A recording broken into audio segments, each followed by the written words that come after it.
Hello, guys. I just ran across this great article on the future of content computing and how that is going to affect the real estate industry. And I just thought I'd share it with you guys. Um, so basically, what they're talking about is just some of the. Okay, by the way, let me give credit to the actual website. The website is called jll.com. I'll share a link to the article below so that you can just guys go down to the website and support them and whatever. But yeah, what they're talking about is how quantum computing is actually increasing rapidly. They're having a lot of advancements, and the investment in that field is about to just it's increasing at a very rapid rate. The progress within the field is increasing at a rapid rate, and what are the consequences? What are the advantages? Is there any opportunities that might be there that might present themselves? How should you be positioning yourself? So yeah, let me just get into it. So basically, obviously the article just starts with just yeah, increasing what quantum computing actually is, and some of the opportunities around it. So, yeah, the article just starts with explaining what quantum computing is. What it basically is, it's just a way in which you can. Okay, let me put it like this. Classical computing, as you know it, like a PC or whatever, it's basically just it uses binary bits, which is basically zeros or ones.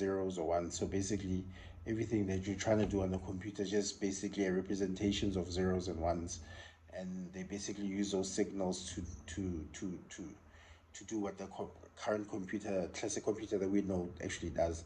Now, what quantum computing is that it's actually basically something like it's not zeros or ones. It's something like zeros and ones. It's not zeros or ones. It's zeros and ones at the same time simultaneously. Now, what does that actually mean? That means you can basically, if let's say a calculation would take you, okay, whatever period what a classic computer would have is that, let's say, it's calculating 1 plus 1 or times 3 times 4 times whatever, like some long calculation. It would actually almost like be doing it like one by one, like, okay, this plus it's doing it at a faster pace than a human being, so that's why it seems very fast. Now, what a quantum computer does is that it does all those calculations simultaneously. So you would get the answer simultaneously to like very long, complex kind of like calculations or whatever. So basically, the difference between like classical computers, we know it, and quantum computers, that it just does complex things simultaneously, as opposed to like our computer. So basically, where the limitations of a normal computer is, quantum computers do whatever that is extremely fast. So now, sometimes people can think that AI and quantum computing are the same or whatever, but they're actually quite different. What AI is just kind of like, think of it like kind of like a program. You give it like a large data set, and then you ask it to learn something from that data set, and then it comes back having an expertise of something, maybe mathematics or whatever. And then yeah, that AI basically kind of like mimics human intelligence in a way. Quantum computing is something completely different. It's just a way in which a computer can operate extremely fast. So now there's an overlap between the two, where now, if you build AI on classic computers, obviously it can learn whatever it's learning, but it's limited. It's a limited resource. It can only learn so much. But with quantum computing, it can learn something that it would take it 10 years to learn on a classic computer. It might learn in a minute or something like that, right? So basically, what they actually gave an example of was, there was this com- completely complicated kind of calculation that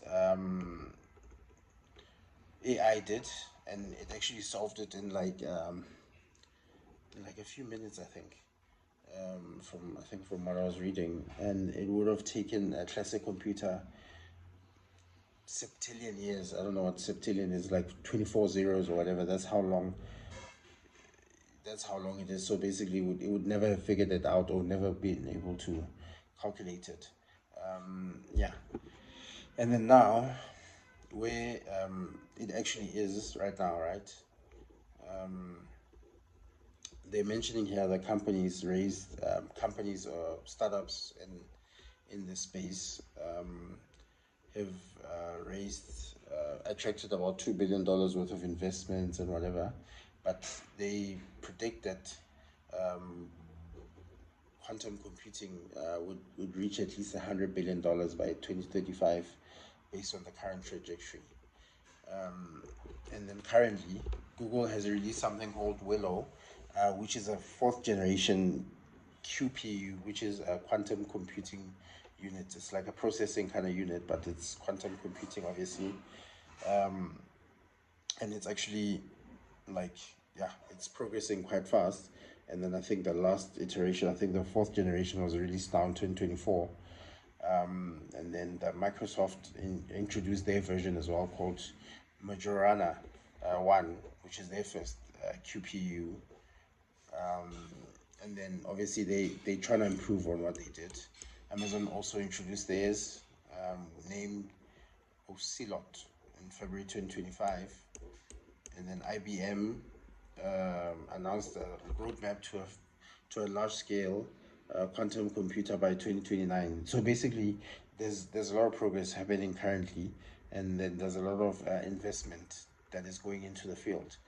Now, the investment that has been going on in quantum computing, there's been run about something like $300 million a year for the past, from 2016 to about 2019. But now the investment has ballooned to like $2-3 billion annually, because of obviously how fast it's actually progressing, and where we'd actually think, or some of the advantages that you think we're going to get through that. Okay, let me move down. So now, currently, where it is the industries currently that use it the most.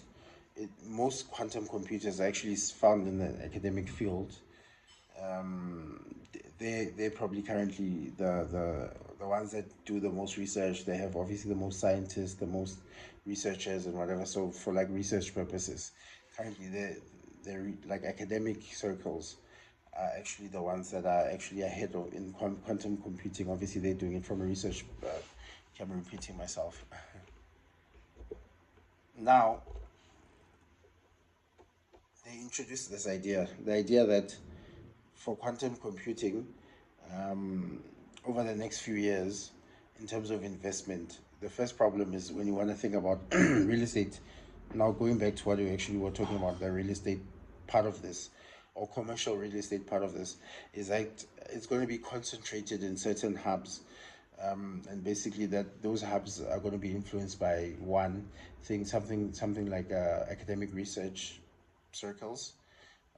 Two, where there's a lot of maybe like a great pool of talent, in terms of quantum computing talent and whatever.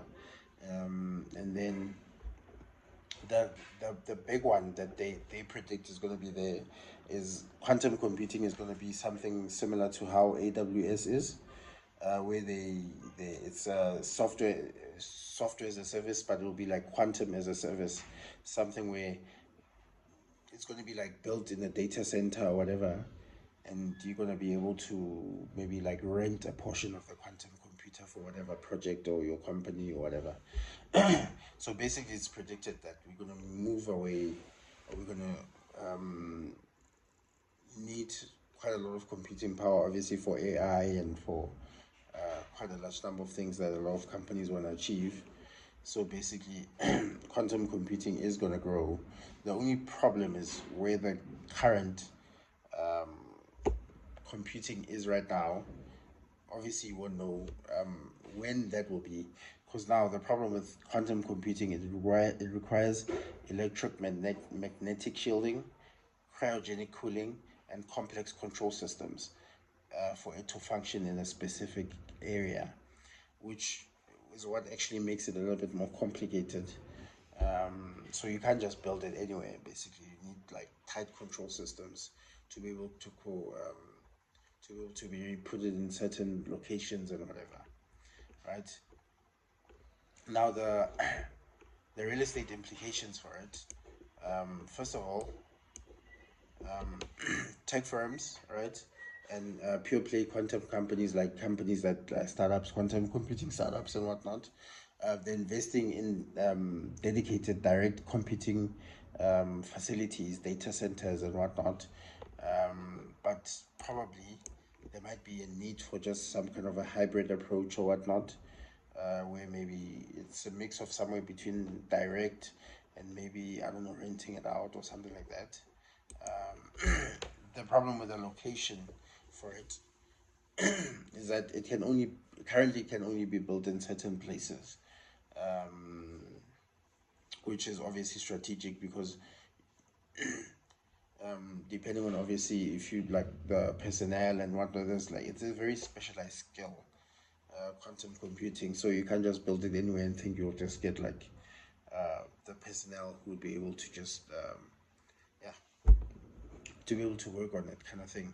So yeah, basically that's just been the idea behind the article, just where quantum computing is, where it's going to probably be within the next maybe 5 to 10 years or so, based on the current level of development that we've been seeing, because it is progressing quite fast. But yeah, it's one of those technologies where, like AI, by the time it's here and then we need it, if you haven't already invested in it, yeah, that we get to a point where it just becomes completely crowded quickly. So even if you're investing or whatever in the stock exchange or whatever, a company like Nvidia or whatever, they have GPUs, but companies that have QPUs will probably benefit quite a bit. But the other thing is it's still quite speculative right now, and yeah, just something to think about as to whether you should invest in just real estate around building basically facilities around building, or trying to like actually sell or trying to find people who need those kind of facilities where they need to build quantum computing facilities and whatnot. Yeah, so anyway guys, this was a very interesting article. Opened my mind. I didn't really think too much about it before this, but anyways, yeah, cheers. I'll see you guys in the next video. Oh, again, comment, like, and subscribe and whatnot. And then if you would like a consultation, we help real estate companies to implement AI into their business.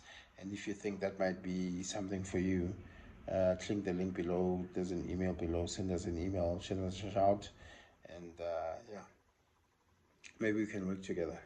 Anyway guys, see you in the next video. Cheers, bye.